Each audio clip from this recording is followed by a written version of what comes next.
Hey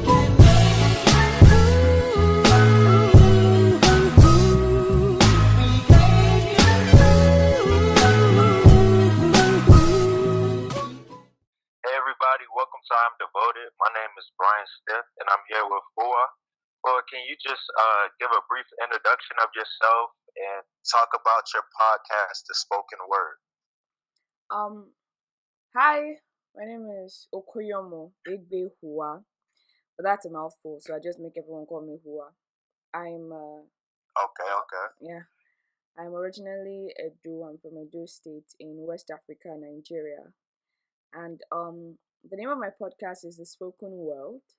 And what I do is I invite spoken word artists, writers, poets, seasoned authors, debut authors on the show to share some of their pieces and talk about their inspiration, their experiences, what they went through while they were writing that piece, and what made them write it. Oh, that's so awesome. That's so awesome. Like, what made you want to just say, okay, I'm going to start this podcast? Like, what were some of the reasons why you wanted to create The Spoken Word? I didn't know about what podcasting was originally. Okay. I was just a performance poet, but I kept looking for other ways to get out there, to get my work out there. Yes. And I know that when I would go online and just, look up spoken word platforms internationally, I didn't see any actually that would conveniently or comfortably host my work from where I was online, without me having to travel or all of that. But then Yes.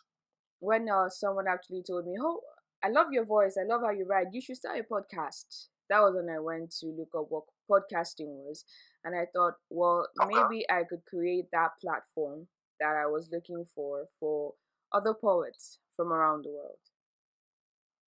Man, that's so awesome. And I feel like what you're doing is very similar to what I'm trying to do because basically I just want to get people devoted to their dreams and goals. Because, like, a lot of times people say they want to do this or they want to do that, but they're not truly devoted.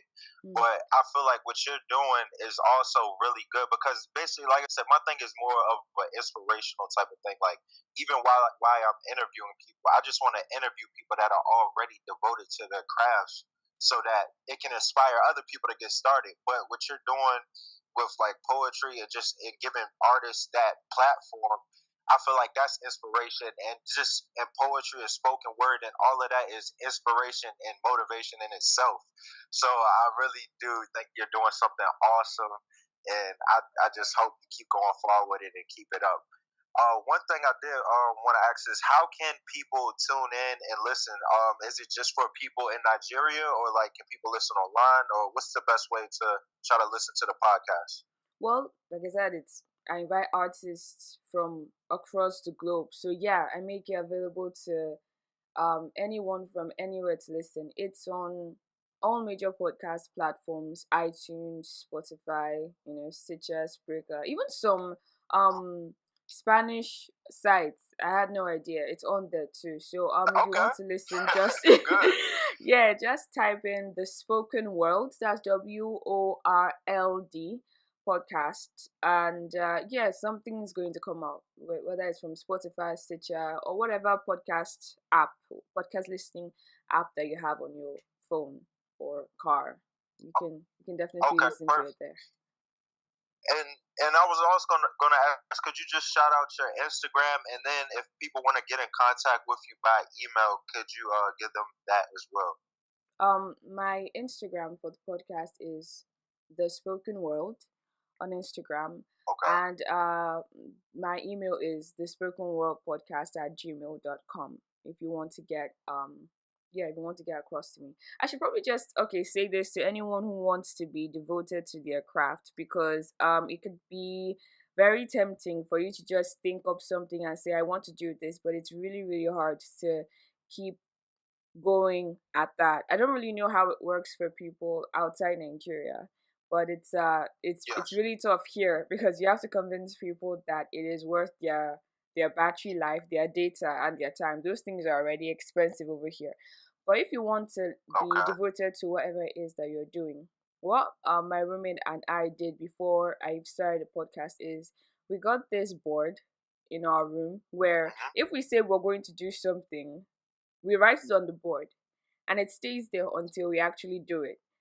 So we would do crazy Oh, things okay, like okay. dress up as Spanish bandits to get, more people to go to a dance studio, and it would be on that board and people would come around and see it and keep asking us until we eventually did it.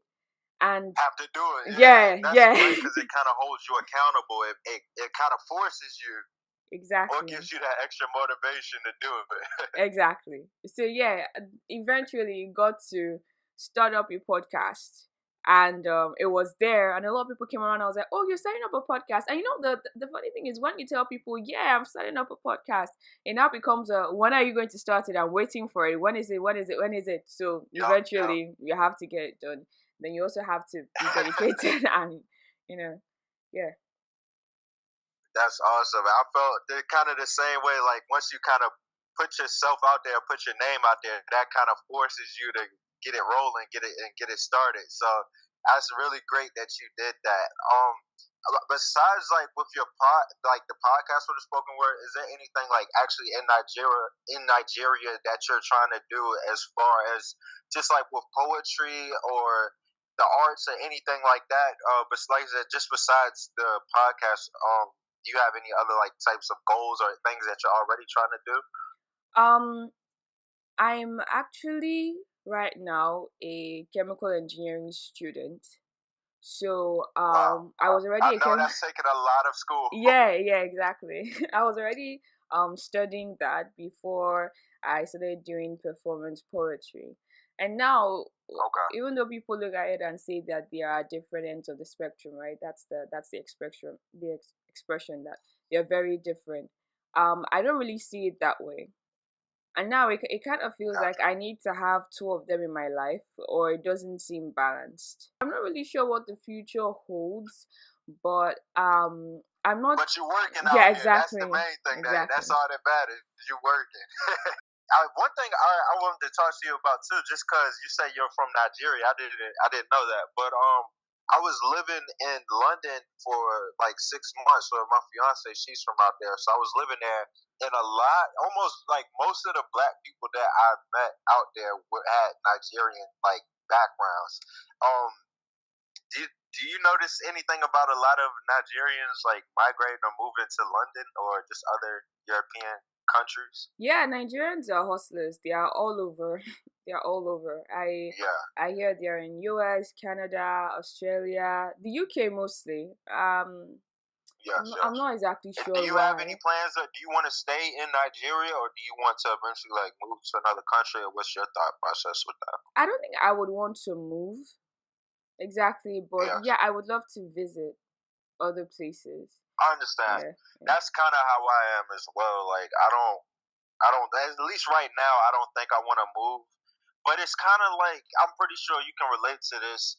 Like once you grow up in a certain area, you don't want to just abandon that area. And definitely when you're doing something like what you're doing, I feel like you're doing something positive. So you being there is bringing positive energy and bringing positive work to where you're from. You know what I mean? So for you just to leave and go somewhere else, I feel like at least how I feel like that would kind of be doing my hometown injustice. Exactly, exactly. It's all about encouraging writers in Nigeria. At least a couple Yes. other things that I noticed happened was, encouraging other people, other Nigerian performance poets, writers to, write more, and also introduce our culture to people outside Nigeria, outside Africa, because um just like my favorite speaker Chimamanda says, a lot of people have a single story about people in Nigeria. Sometimes it's really good,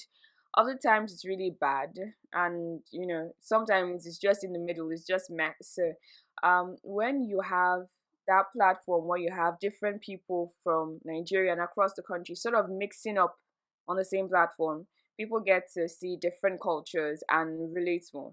I definitely have to visit Nigeria one day. I swear that's really one of the main. I've never been to Africa at all, but that's one of the main places that I want to go just because a lot of the people that I've met from Africa have been in Nigeria.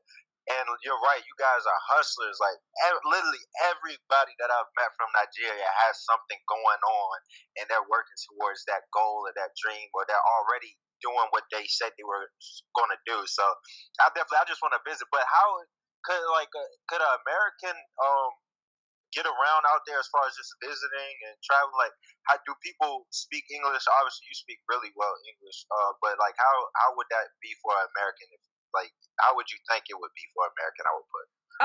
Well, we're pretty welcoming, very welcoming to anyone Okay. outside. And yeah, I don't think I've been to any community where they don't speak English. We're an English speaking country. Wow. Yeah. We speak other languages, yes. There are different languages too. Yes. But yeah, definitely English is definitely our lingua franca. So you can get around. Lagos is a very popular place.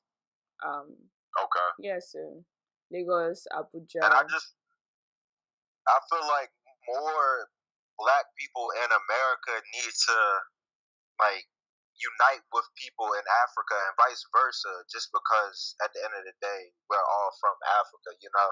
So I really enjoy meeting people that are truly from there, because I just hope I can build these connections, and one day, like I said, one day I would love to come over there, and not just to visit one time, but like I want to actually help do work over there, and vice versa. You guys, all the wonderful people I've met from Nigeria, I would love for you guys to help me out with stuff over here to help people over here too. Because I just feel like America and Africa, Nigeria, and really Africa in the whole, but like I said, I've met a lot of people from Nigeria, should just unite a little bit more, because I feel like that could be a great thing. Yeah, it would be. Awesome concept, by the way. Hey, well, I really do appreciate you taking your time out to talk to me. I know we're on a 6-hour difference on time, so I really do appreciate it. And you guys definitely check out the spoken word, and you guys definitely support this woman. She is doing awesome work. Thank you.